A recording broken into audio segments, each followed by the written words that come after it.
আমি মুজাফফর আহমেদ। আমার সাথে ঘটনাটা ঘটে 2024 সালের 24শে নভেম্বর আমার সাথে এই ঘটনাটা ঘটে এবং আমার নামে থানাতে মামলা হয়।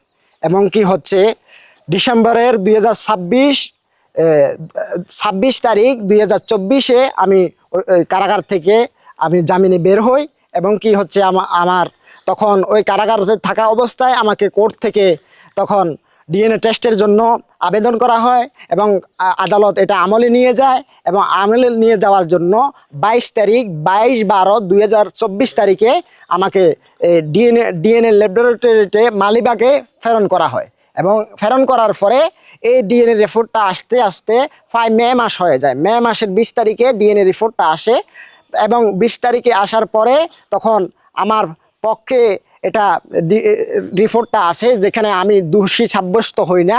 আমার রিপোর্ট আসে 0% এবং কি এখানে হচ্ছে আমি কোনো দরাছোয়ার বাইরে যখন আমি ছিলামই না, কাণ্ডটা ঘটিয়ে নাই, তখন আমি এটা একটা পরিকল্পিত এবং উদ্দেশ্যপ্রণীত এবং আমাকে আলেম সমাজকে হয়ে প্রতিপন্ন করার জন্য ষড়যন্ত্রমূলক এটা করা হয়েছে। এটা আমি পূর্ব থেকে ছিলাম এবং আমাকে প্রচুর চাপ প্রয়োগ করা হয়েছে এবং চাপ প্রয়োগ করে আমাকে সর্ব অবস্থায় স্বীকারোক্তিমূলক জবানবন্দি দেওয়ার জন্য তারা অনেক আমাকে হেয় প্রতিপন্ন করে এবং আদালতের ভিতরে আমাকে অনেক হ্যারাসমেন্ট করে। যেমন আমার ডান্ডা বেড়ি ছিল 2 পায়ে, 2টা ডান্ডা বেড়ি এবং মাঝখানে আমার কোমরে রশি ছিল এবং কি হাতে আমাকে হ্যান্ডকাপ পরিয়ে রাখা হতো এবং তার উপরে একটা মোটা রশি লাগানো হতো 2-3 হাতের এবং লাগিয়ে এটাকে বিভিন্ন কোর্টে যখন উঠানো হতো তখন এভাবে উঠানো হতো। ডিএনএ ল্যাবরেটরিতে ঢাকা মালিবাগেও এইভাবে নিয়ে যায় এবং আসা হয়। বিভিন্ন হ্যারাসমেন্টই করা হয় আমাকে ওই কোর্টে থাকা অবস্থায় এবং কি হ্যারাসমেন্ট অবস্থায় আমার অবস্থা হয় যে ওইখানে বিড়ি সিগারেটখোর যারা নিম্ন পর্যায়ে তারা পর্যন্ত আমাকে নিয়ে হাসাহাসি করে, থুতু পর্যন্ত নিক্ষেপ করে। আমি আলেম এবং আমার গায়ে পাঞ্জাবি ছিল, আমি দাড়িওয়ালা এবং আমি টুপিওয়ালা ছিলাম। এই জন্য এই বিষয়টাকে তারা অধিক পরিমাণে হেয় প্রতিপন্ন করে এবং আমি 26শে ডিসেম্বর কারাগার থেকে জামিনে বের হওয়ার পরে 20শে মে 2025 তারিখে তখন এদিক থেকে লোকজন নিয়ে ওইখানে কারাগারের যখন 20শে মে 2025 তারিখে এটা থানার থেকে ওসি সাহেবের আহ্বানে আবার স্থানীয় লোকজন এবং ওই মেয়েটাকে ডেকে নিয়ে যায় এবং ডেকে নিয়ে যাওয়ার পরে মেয়েটার পরিবার এবং স্থানীয় লোকজন এবং কি নেতৃস্থানীয় যারা ছিল তারা যাওয়ার পরে তখন জিজ্ঞাসাবাদ করে হুজুরের পক্ষে আসছে রিপোর্ট যে এখানে হুজুরের কোনো দোষী সাব্যস্ত হয় নাই, এখানে আপনারা তো একটা অভিযোগ করে দিলেন, এখন বলেন প্রকৃত দোষীকে।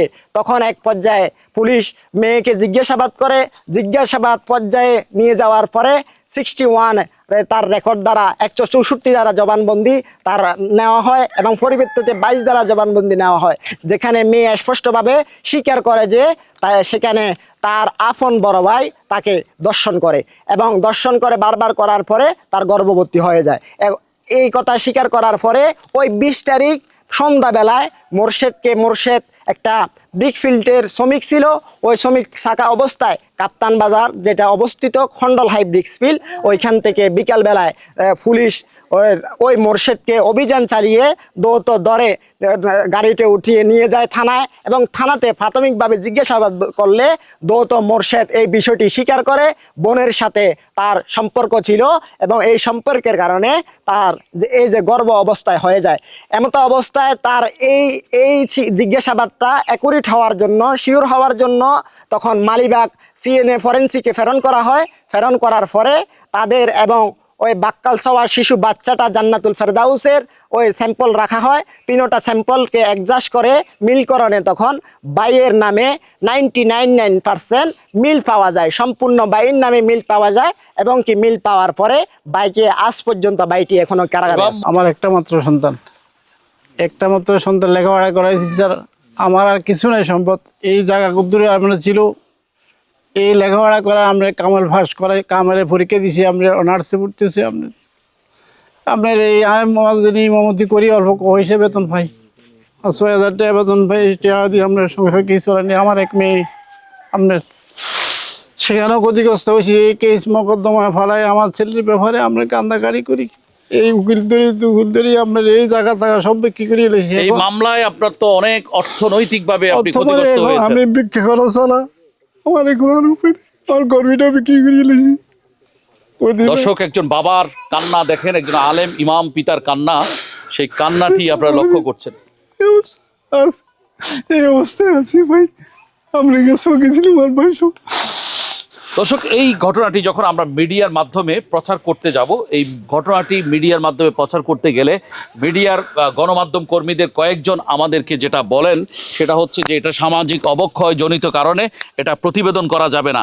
যদি তারা এটা বলেন তাহলে তাদের কাছে আমরা প্রশ্ন রাখতে চাই, একজন ইমামের সম্মানের চাইতে সমাজে আর কে তিনি সম্মানী, আর কার সম্মান বেশি? একজন ইমামকে এভাবে লাঞ্ছিত অপমানিত করা হয়েছে, সেখানে গণমাধ্যম কর্মীরা উৎসাহের সাথে নিউজ করেছেন, কিন্তু এখন যখন ইমাম নির্দোষ প্রমাণিত হলো, ইমামের নিউজটি করার জন্য আমরা অনেক গণমাধ্যম কর্মীকে যখন ইনভাইট করেছি, তারা প্রতিবেদন আকারে করতে চাননি, অনেকে আবার প্রিন্ট আকারে করেছেন।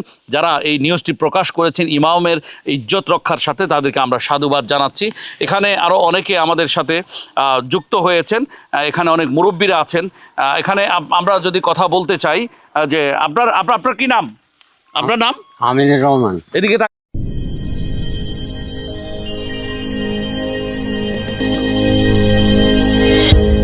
ভিশন 24 দৃষ্টিতে বিস্ময়।